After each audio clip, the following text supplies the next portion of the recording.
हम लोग कल यानी फ्राइडे को इस 2023 कैलेंडर ईयर का हाईएस्ट क्लोजिंग दिए निफ्टी में, और यही इस साल का हाईएस्ट वीकली क्लोजिंग भी है। सच पूछिए तो पिछले साल अक्टूबर के बाद इस तरह का ऑलराउंड तेजी, large cap, mid cap, small cap, all together इतना बढ़िया तेजी शायद ही हम लोग देखे थे।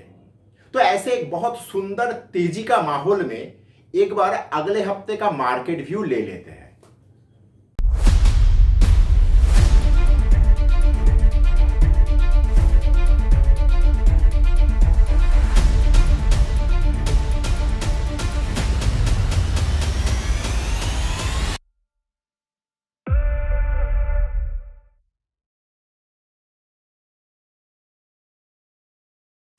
बाजार इस बार फूक फूक के कदम रख रहा है। पिछले हफ्ते भी आप लोग देखे होंगे, हफ्ते का बीच में हफ्ते का पूरा हिसाब निकास कर लिया, मतलब करेक्शन कर लिया। इस हफ्ते में भी आप लोग देखे होंगे कि हफ्ते के बीच में एक डेढ़ दिन 2 दिन का एक सुंदर सा करेक्शन हुआ। सच पूछिए तो पिछले 1.5 साल का मार्केट में जिस तरह का माहौल है, इसमें हर कोई मानसिक रूप से थका हुआ है। ढंग ढंग का तेजी तो हुआ नहीं। हाँ, 2 से अधिक बार मार्केट एक बहुत बड़ा तेजी तैयार करने का कोशिश किया, लेकिन कोशिश करते करते रह गया, चाहे किसी भी कारण से हो। लेकिन इस बार ऐसा लग रहा है कि मार्केट ना एक बहुत बड़ा कुछ करने का प्रिपरेशन लिया है। नहीं तो इस तरह का सफाई करते हुए मार्केट बढ़ना एक बहुत बहुत मायने रखता है। वीक पार्टी को मार्केट साथ में रखना पसंद नहीं कर रहा है, इतना तो पिछले 2 हफ्ते में आप लोग समझ चुके हो। बाजार बढ़ रहा है, 2-3 दिन बढ़ रहा है, फिर करेक्ट कर रहा है, फिर बढ़ रहा है। तो इस तरह का चीज एक बहुत बड़ा तेजी का संकेत शायद दे रहा है। धीरे ही करे, लेकिन एक बड़ा तेजी शायद सामने हम लोगों के लिए इंतजार कर रहा है। उसके लिए खुद प्रस्तुत रहिए, मानसिक रूप से भी, और शेयर चुन के ये सब चीज करके आप लोग प्रिपेयर्ड रहिए कि कहां पे कौन सा सेक्टर में किस तरीके से तेजी किया जाए। याद रखिए, मार्केट जिस तरीके से पिछले 2 हफ्ता, मतलब ये हफ्ता और उसके पहले वाला हफ्ते में जिस तरीके से मार्केट बिहेव किए, ये बहुत बड़ा कुछ संकेत देना चाह रहा है। इस संकेत को हम लोगों को पढ़ना होगा। अब देखिए, अगले हफ्ते में भी आप लोगों के सामने इस तरह का एक परिस्थिति कहीं ना कहीं खड़ा हुआ है। आप पूछेंगे कैसे? देखिए, शायद 31 तारीख की है वो यूएस मार्केट में यूएस का डेप्थ सीलिंग का लास्ट डेट है। तो वहां पे क्या होगा क्या नहीं होगा, देखिए एक्चुअली हम सब समझते हैं कि वो एक नाटक चल रहा है। देर सवेर वहां पे ये सारा चीज निपट ही जाएगा। लेकिन अगर मान लीजिए 31 तारीख शायद आपका बुधवार पड़ रहा है, तो अगर मान लीजिए वहां पे कुछ उल्टा पुल्टा हुआ, मतलब नाटक थोड़ा लंबा खींच दिया जाए, तो वहां पे भी एक करेक्शन, कहीं ना कहीं 1-1.5 दिन का करेक्शन मार्केट करेगा। तो मार्केट एक करेक्ट करते हुए आगे बढ़ने का चेष्टा कर रहा है। तो इस चीज में हम लोगों को दिमाग में यह रखना होगा कि अगले हफ्ते में भी हम लोगों के लिए बुधवार और गुरुवार, ये 2 दिन, क्योंकि उन लोगों का 31 तारीख मतलब हम लोगों के लिए गुरुवार होगा, तो हम लोगों के लिए कुछ ना कुछ एक मार्केट में हल्का फुल्का या एक मिड साइज का एक करेक्शन शायद आ सकता है। तो इस तरह का मानसिक प्रस्तुति हम लोगों को रखना होगा। अब हम लोग तेजी करेंगे, तो तेजी करेंगे तो कहां पे करेंगे? अच्छा, उससे पहले एक बार चार्ट में चलते हैं। चार्ट पहले देख लेते हैं, फिर इसके बारे में विस्तारित बात करते हैं। तो चलिए एक बार चार्ट में। नमस्कार, मैं विपुल और अर्थशास्त्र में आप सबका स्वागत है। अगर आप लोगों को टेक्निकल का एनालिसिस, सॉफ्टवेयर, डेटा संबंधित किसी भी जानकारी का आवश्यकता है, तो आप स्क्रीन में दिए हुए इस नंबर पे हम लोगों के साथ संपर्क कर सकते हो। हम लोगों का 20 साल का अनुभवों का फायदा उठाइए। आप लोग यहाँ पे आप लोग निफ्टी का चार्ट देख पा रहे हो। आप लोग देखिए, डेली चार्ट में कितना सुंदर सा एक परिस्थिति है। पिछले हफ्ते 12 एक हाई मारा, यहाँ पे 18,459 ही पकड़ के चलिए।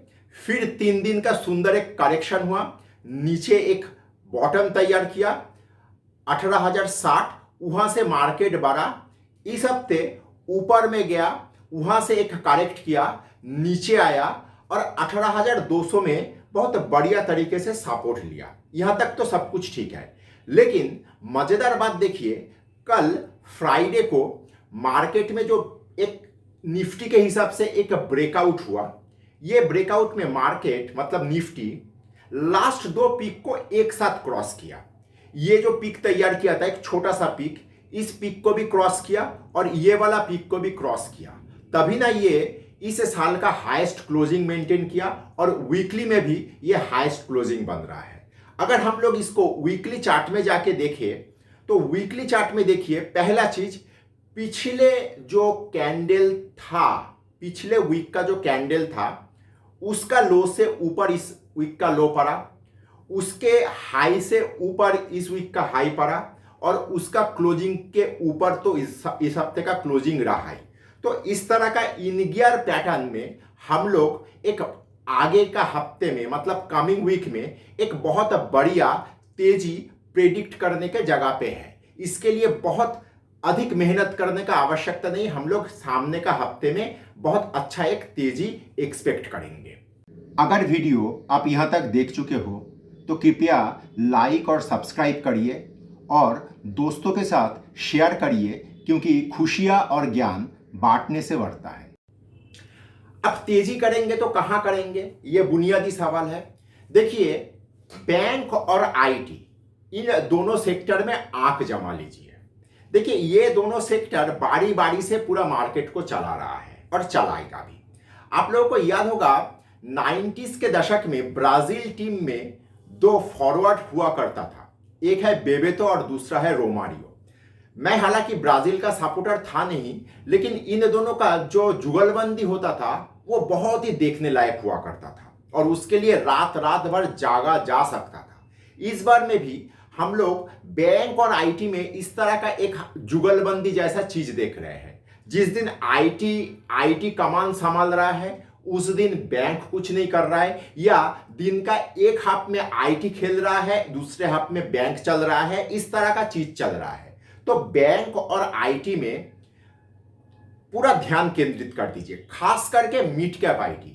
आप लोग देखिए तो कहां केपीआईटी पहुंच गया, इंटेलेक्ट डिजाइन एरिया कहां पहुंच गया, मास्टेक कहां पहुंच गया, एफएसएल फास्ट सोर्स सॉल्यूशन 100 रुपया का माल 132 रुपया है। तो मिड कैप आईटी पीछे से अपना ही अलग दुनिया में खेल रहा है। मैं इसलिए बोल रहा हूं कि पिछले साल अक्टूबर के बाद से इतना ढंग का तेजी हर एक सेक्टर में कमोबेश पूरा तेजी फैला हुआ है, लेकिन मूल फोकस हम लोग बैंक और आईटी में रखेंगे। कल फ्राइडे में आप लोग ध्यान किए होंगे, पीएसयू बैंक इस हफ्ते में कुछ खास हो ही नहीं रहा था। कल फ्राइडे में पीएसयू बैंक धीरे धीरे जगा है, तो ये उम्मीद मैं क्यों ना करूं कि अगले हफ्ते पीएसयू बैंक में हम लोग एक अच्छा खासा तेजी देख पाएंगे, क्योंकि पूरा हफ्ता पीएसयू बैंक में कुछ हुआ नहीं। तो आईटी बैंक इन दोनों सेक्टर में खास करके ध्यान रख के काम को बहुत सिंप्लीफाई वे में रखिए। बहुत सारा सेक्टर के ऊपर एक साथ नजर ना रखते हुए एक सेक्टर के ऊपर पूरा फोकस रखते हुए काम करिए, बढ़िया काम होगा। तो इस तरीके से अगले हफ्ते का एक ट्रेडिंग प्लान तैयार करिए। हफ्ते का बीच में 1-2 दिन का एक करेक्शन आ सकता है और आने का वजह यूएस से आएगा, और बाकी समय हम लोग कमोबेश तेजी का मूड में रहेंगे। इस तरीके से हम लोग ऊपर की तरफ जा सकते हैं। याद रखिए, ऊपर में 18,600 एक बहुत तगड़ा रेजिस्टेंस लेवल है, तो उस लेवल के ऊपर थोड़ा बहुत ऊंच नीच होएगा, लेकिन उसमें थोड़ा धैर्य रखिएगा, बाकी सब कुछ ठीक है। धन्यवाद।